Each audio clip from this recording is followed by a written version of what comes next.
What is essential? That is a question we are all pondering as we continue to make life adjustments made necessary by the COVID-19 pandemic. That was one of the topics this past Sunday for our latest Rappin' with the Rector. It was also what my prayer group and I discussed yesterday.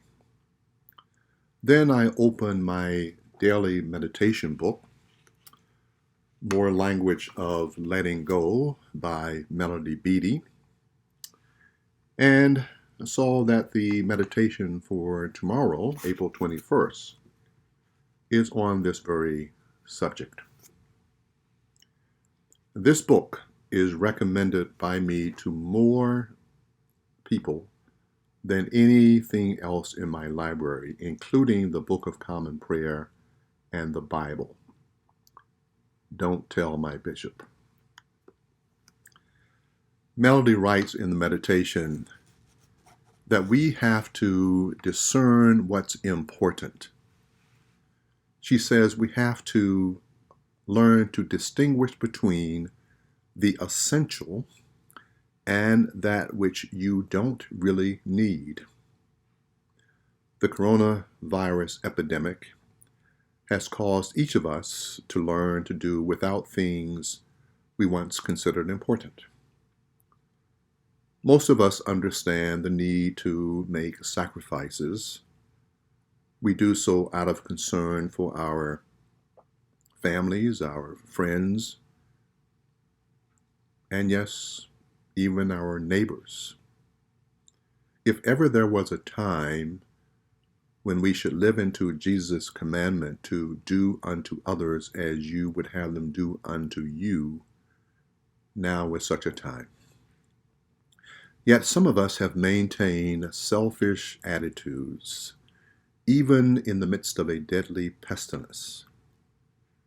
Yes, we all want things to get back to normal, whatever that is. Some leaders have begun to yield to the protesters you and I have seen in recent days on the news.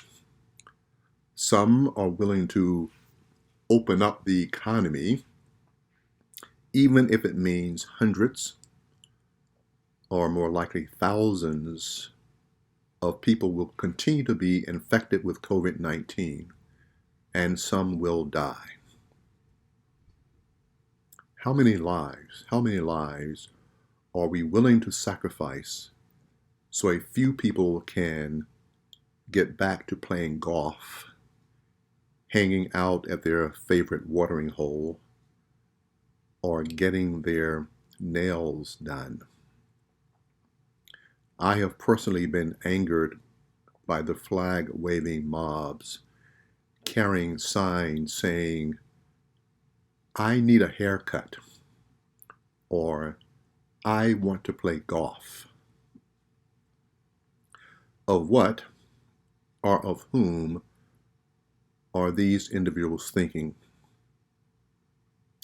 Themselves is the answer. Here's a suggestion I like to offer these demonstrators.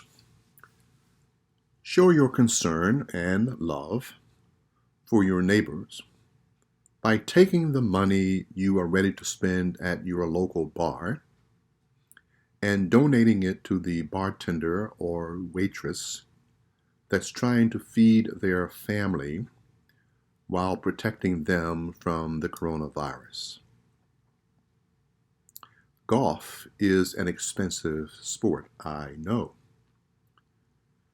How about pooling the greens fees you are foursome and you want to pay and giving it to the groundskeepers, caddies, pro shop employees, and 19th hole employees willing to sacrifice work so they don't infect you or allow you to infect their families.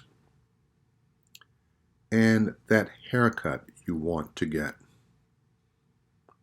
Well, be glad you have enough hair to cut.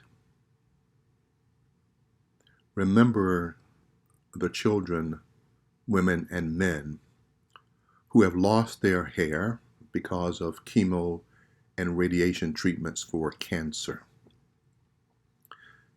Many of them will appreciate your allowing your hair to grow longer, so when circumstances allow, you may donate it to organizations making hair coverings for patients that have lost their hair.